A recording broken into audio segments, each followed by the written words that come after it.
सुनहरा लेक और उसकी साइड में एक ट्री हाउस। आप अपने पार्टनर के साथ वहाँ काफ़ी रोमांटिक नज़ारा होगा। और आज मैं जिस मूवी की बात करनी है उसका थोड़ा सा नज़ारा कुछ अलग है। एक सस्पेंस मूवी लाई हूँ, हनीमून, जो 2014 में बनी थी, रिलीज हुई थी। तो कहानी के शुरुआत में कपल को देखते हैं, बी और पॉल, जिनकी अभी नई नई शादी हुई थी और वे दोनों अपना वेडिंग वीडियो देख रहे थे और काफ़ी खुश थे। वे अगले दिन अपने हनीमून के निकल जाते हैं। ये दोनों हनीमून के लिए एक जंगल के बीचों बीच आए थे, जहाँ एक छोटा सा घर था। असल ये बी के बचपन का घर था जो सालों से बंद पड़ा हुआ था। साइड में एक सुनहरा लेक था जो नज़ारा बहुत काफ़ी सुंदर था। अब इन दोनों का रोमांटिक हनीमून शुरू हो जाता है। जब भी रात को सो जाते हैं तो अचानक डिम ऑफ लाइट इनके चेहरे पर आती है, लेकिन नींद ज़्यादा होने के कारण तो ये पता नहीं लग पाता है कि इनके चेहरे पर लाइट आई थी। और अगले दिन सुबह पॉल बी और अपने लिए ब्रेकफास्ट बनाता है। काफ़ी अच्छा समय बिताने के लिए ये दोनों फिशिंग के लिए चले जाते हैं लेक में। समर थी, लेकिन समर होने के बाद भी इस लेक का पानी बहुत ठंडा था। और करते करते शाम हो जाती है। ये जाकर एक रेस्टोरेंट ढूंढने लगते हैं रात के खाने के लिए। काफ़ी ढूंढने के बाद इन्हें एक रेस्टोरेंट मिलता है छोटा सा, जिसमें वो जाते हैं। और रेस्टोरेंट का मालिक, जो गुस्से में जाने क्यों पूरे सामान का रेस्टोरेंट तोड़ रहा था, और वो सीधे सीधे कह देता है रेस्टोरेंट बंद है, यहाँ से चले जाओ। और वह अचानक बी उसके नाम से बुलाता है और बी को लगता है उसका बचपन का दोस्त है। और लगता है दोनों बचपन के दोस्त थे। बी कहता है मैं कुछ खाने की तैयारी करता हूँ। और हम व्हील की वाइफ को, बेनी को वहाँ पे देखते हैं, कुछ अजीब तरीके से बिहेव कर रही थी जो।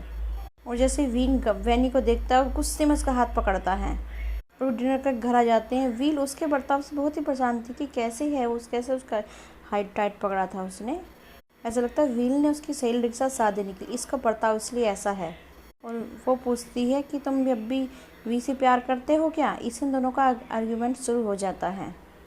और सोने के बाद 3 बजे अचानक से उनका अलार्म बजने लगता है। और पॉल बिना घड़ी को देखे ही लगता है कि सुबह होने वाला ही है। फिर वह देखता है कि साइड में बी नहीं है। लेकिन जब वो सुबह उठ कर समझ के बाहर जाता है तो बी कमरे में थी। लेकिन फिर वो देखता है, फिशिंग की तैयारी करके आता है, देखता है घड़ी में तो 12 बजे हैं। आके देखता है कि बेडरूम में बी नहीं थी। पूरे घर में ढूंढने, बी चिल्ला चिल्ला कर पूरे घर में ढूंढता है उसको, लेकिन उसको कुछ नहीं पता चलता है कि कहाँ है बी। वो पागलों की तरह उसको ढूंढता रहता है जंगल में। थोड़ी दूर चलने के बाद उसे बी दिखाई देती है, लेकिन वो बिना कपड़ों की थी। सर झुका के नीचे देख रही। जैसे ही पोल ने आवाज़ लगाई, भी वो चिल्ला के पड़ी, डर गई, घबरा गई। फिर पोल उसे अपनी शर्ट पहना के घर पे ले आया और पूछता है कि तुम अचानक से ऐसे कैसे बाहर चली गई थी बिना कपड़ों के। बी को कुछ भी याद नहीं था। वो कहती शायद मैं कभी नींद में चली गई हूँ। तो पोल कहता मैं तुम्हें इतने टाइम से जानता हूँ, ऐसा तो कभी हुआ नहीं है तुम्हारे साथ। कुछ टाइम के बाद बी का बिहेव थोड़ा चेंज होने लगता है। पोल कहता मैं तुम्हें इतने समय जानता हूँ, लेकिन तुम नींद में चलने की बीमारी तो नहीं है। बी कुछ भी नहीं कहती, लेकिन उसके साथ थोड़ा रहने का वो तरीका ढूंढती है। बी में कुछ चेंज हुआ था और पोल भी इस चेंज को समझता है। जैसे ही पोल इंटीमेट निभाने लगता है, लेकिन उसके थाई पर देखता है कि उसे काटने के निशान हैं। वो पूछता है निशान कहाँ से आए, तो बी बोलती है मच्छर ने काट लिया होगा। फिर पोल को लगता है काटने के निशान है, ये कुछ छुपा रही है बी। उसके बदलाव आने लगता है कि मुझे कुछ बी छुपा रही है। अगले दिन सुबह पोल वहाँ चला जाता है जहाँ पे बी मिली थी। वहाँ देखता है कि उसका एक ड्रेस पड़ा है जो उसने कहा था कि मैंने घर पर है। उस ड्रेस को ले आता है और घर में छुपा कर रखता है। और रात को इंस्टीमेट सीन के दौरान वह उससे बी से पूछता है कि वो पोल हट जाती है। तो पोल पूछता है तुम्हारा बिहेवियर क्या चल रहा है। गुस्सा हो जाता है, नाराज़ हो जाता है। पोल उससे पूछता है कि तुम्हारा ड्रेस कहाँ है। तो बी बोलती है, तो वो झूठ बोलती है लॉन्ड्री में डाला हुआ है। तो उसे कन्फर्ट करता है कि ये ड्रेस मुझे बाहर पड़ा हुआ मिला है। तो इस बात पर दोनों का बहुत आर्ग्यूमेंट है। दोनों गुस्से में दोनों सोने जाते हैं। फिर रात को इन दोनों के ऊपर बिम लाइट इन दोनों के ऊपर गिरता है। पोल की आंखें खुल जाती हैं और वो उस लाइट का पीछा करते हुए रात के 12 बजे, और उसे अपनी खिड़की से एक शैडो दिखाई देता है। और उसे लग रहा है वो आदमी बिल है, जो बिल का बी का कुछ चल रहा है। और उसे मारने के लिए राइफल निकालता है और बाहर जाके फायर करता है। अगले दिन बी अपनी डायरी में कुछ लिख रही थी कि मेरा बचपन का घर है और बिल मेरा हस्बैंड है। और रात में इनका बहुत इंस्टेंट झगड़ा हुआ था। दोनों माफ़ी मांगते हैं। दोनों लेक में जाते हैं, बोटिंग के लिए निकल जाते हैं। पोल कहता है मुझे यहाँ पे रहना नहीं है, मुझे यहाँ से चले जाना है। लेकिन बी कहती है नहीं। और बातों ही बातों में दोनों किस करने लगते हैं। एकदम से वीड बिहेव करने लगती है और वो भी कहती है कि शायद मुझे पीरियड आया है। तो पोल समझ जाता है कि बात कुछ हो रही है, जख्म आए, डॉक्टर के ले जाना पड़ेगा। और वो कहता है भी चलो डॉक्टर के चलते हैं, लेकिन बाद में आकर अपना आपा खो देता है और उस पर चिल्लाने लगता है जोर जोर से। कहता है तुम्हें हो क्या गया है, इतने पिछले दिनों से तुम बहुत अवॉइड बिहेवियर कर रही हो मेरे साथ, और ये सब तुम्हारे दोस्त विल के कारण है।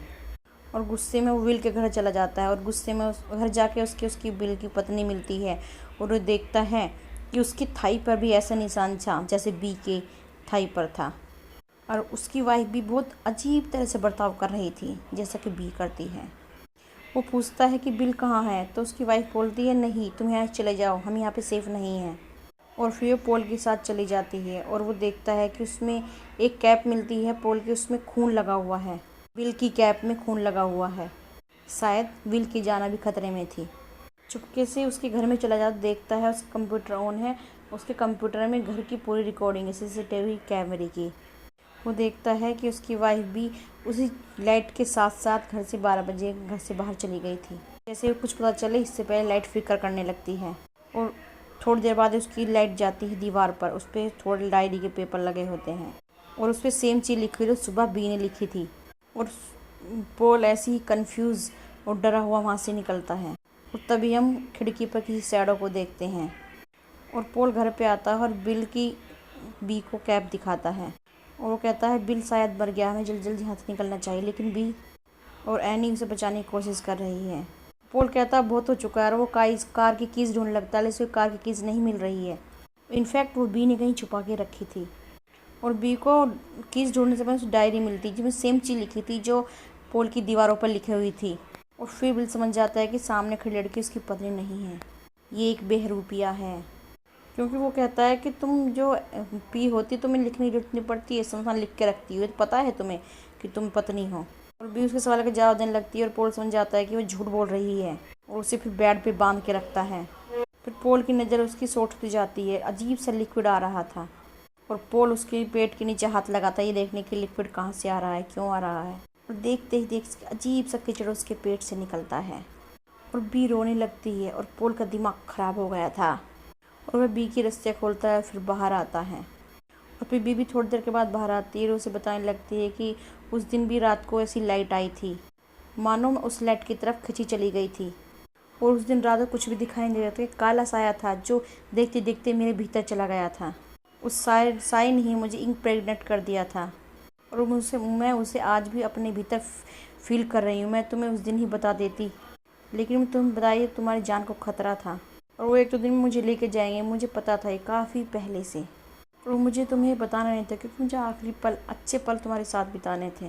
तो पोल कहता है तुम कहीं नहीं जा रही हो, तुम्हें कोई लेके नहीं जाएगा, तुम मेरी हो। और कहता है मैं 9191 पर कॉल कर, देखते वो लाइट सामने आती है। और फिर बी कहती है कि पोल से कि तब तुम्हारी ज़रूरत नहीं है। और देखते देखते बी एक सामान उसके सिर पर मारती है और पोल देखते देखते बेहोश हो जाता है। अगली सुबह जब पोल की आँख खुलती है तो बोट के बीच में था और फिर बी उससे कहती है, वो रस्सी से बंधा हुआ था, बी उससे कहती तुम बचाने का एक ही तरीका है, कहते वो मार डालेगा, तुम अंडर वाटर ही सेफ रहोगे। और वो एंकर से बांध के पोल को तालाब में फेंक देती है। जैसे उस दिन वेल की मौत हुई थी, शायद आज पोल की मौत हो। और बी का चेहरा सारा ख़राब हो चुका, वो अपनी वेडिंग की वीडियो देख रही होती है, तभी वहाँ पे एनी आ जाती है और फिर दोनों उसी डायरेक्शन में लाइट डायरेक्शन में चले जाती हैं जो उनके ऊपर लाइट पड़ी होती है और मूवी ख़त्म हो जाती है। एग्जैक्टली मूवी में क्या हुआ, वो लाइट क्या थी, क्या हुआ, मतलब वो लाइट क्या थी। तो दोस्तों जो ब्लैक एंटिटी या फिर बीम ऑफ लाइट दिखाई गई थी वो दरअसल एक एक्स्ट्रा टेरेस्ट्रियल एंटिटी थी जिसने इस पूरे टाउन को घेरा हुआ था। इसीलिए फर्स्ट टाइम रेस्टोरेंट में विल भी काफी गुस्से में चीजें तोड़ रहा था क्योंकि एनी का बिहेवियर भी अलग हो गया था। शायद उसे भी इम्प्रेग्नेट करके उसका भी बिहेवियर चेंज हुआ था।